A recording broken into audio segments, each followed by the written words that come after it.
Très bien accueilli par la police, très bien accueilli par le service de l'aéroport, très bien accueilli par toutes les personnes que j'y ai croisées.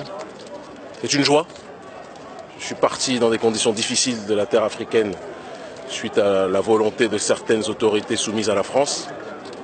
Et je reviens parce que une autre partie de ce continent attend toujours que la libération, l'indépendance, la souveraineté et l'autodétermination puissent être appliquées.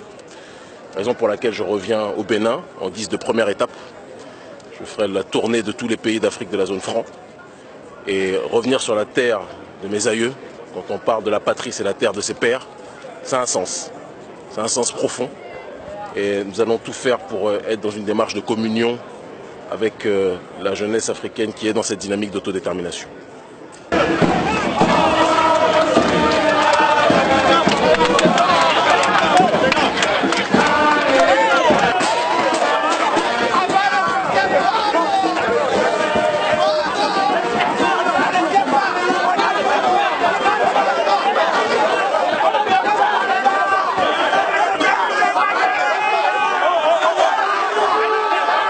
Le Bénin est ma patrie, c'est la terre des pères, c'est la terre de mon père, c'est la terre de mes pères. Et donc c'est un honneur, un bonheur et une fierté d'être ici présent. Un honneur parce que je vois une jeunesse déterminée, un peu partout en Afrique, mais la jeunesse béninoise fait partie de celle qui, dès le départ, a donné le ton de l'autodétermination.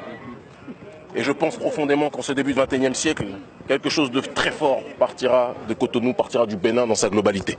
La jeunesse ici est déterminée. La jeunesse ici n'a pas peur de perdre le peu d'avantages qu'elle a, parce qu'elle sait très bien que la véritable liberté doit passer par un certain nombre de sacrifices. C'est une fierté que je vois ces derniers ce soir, et je sens que le combat va prendre une autre dimension à partir de Cotonou pour refluer vers toute l'Afrique, parce que je le répète, vous avez dit tout à l'heure que le Bénin était mon pays, l'Afrique est mon pays dans sa globalité, et le Bénin est ma patrie.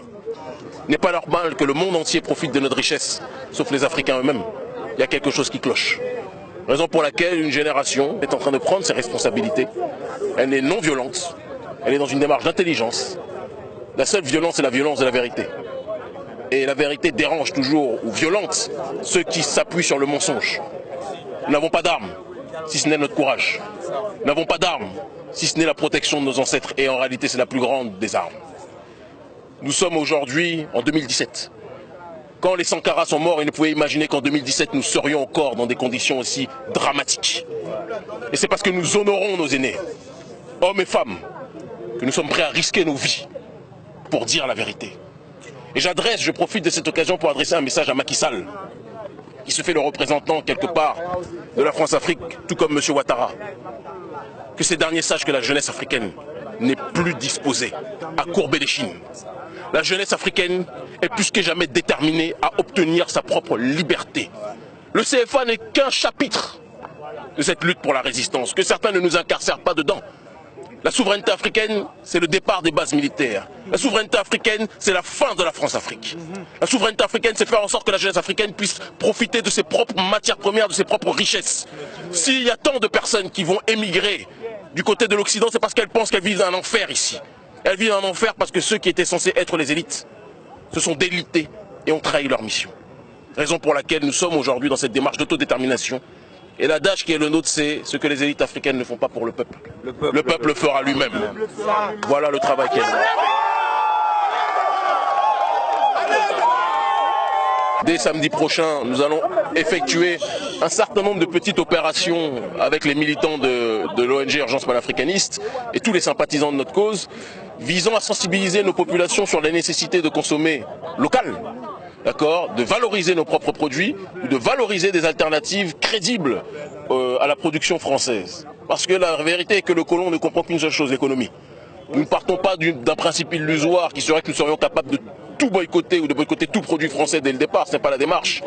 Mais appeler les nôtres à consommer local, à consommer nos propres productions, à valoriser notre propre culture, à valoriser nos propres aliments et tout ce qui s'ensuit. C'est quelque chose qui a été prôné par Thomas Sankara il y a bien longtemps de cela, qui est tombé en désuétude après et c'est quelque chose que nous allons revivifier. Donc dès samedi prochain, le 28, avec notre frère Kamal Aradji, avec tous les membres de l'ONG Urgence Panafricaniste et tous les frères ici qui sont présents, et les sœurs qui sont présentes aussi, nous allons organiser justement des séances de sensibilisation de la population. C'est une première étape, d'accord, ici, et on va monter crescendo au fur et à mesure. Le combat qui est le nôtre consiste à sensibiliser les nôtres partout sur le continent.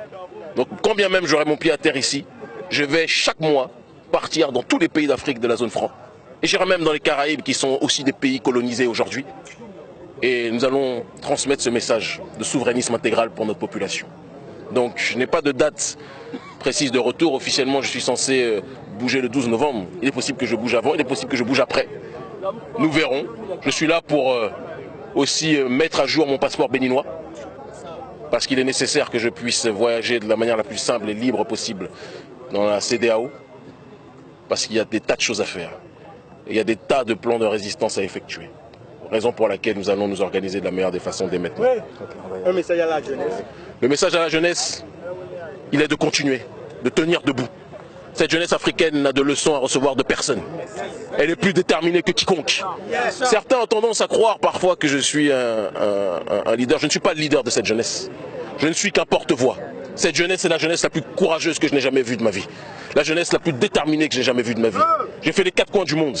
Mais la nouvelle génération africaine que je vois ici est celle qui va conclure, ponctuer le cycle d'indépendance initié par nos aînés. Et ça, j'en fais le serment au nom des ancêtres. À tous les relais de la France-Afrique, qui n'oublient pas ce message de la jeunesse africaine. Na batomeno et dit ciao.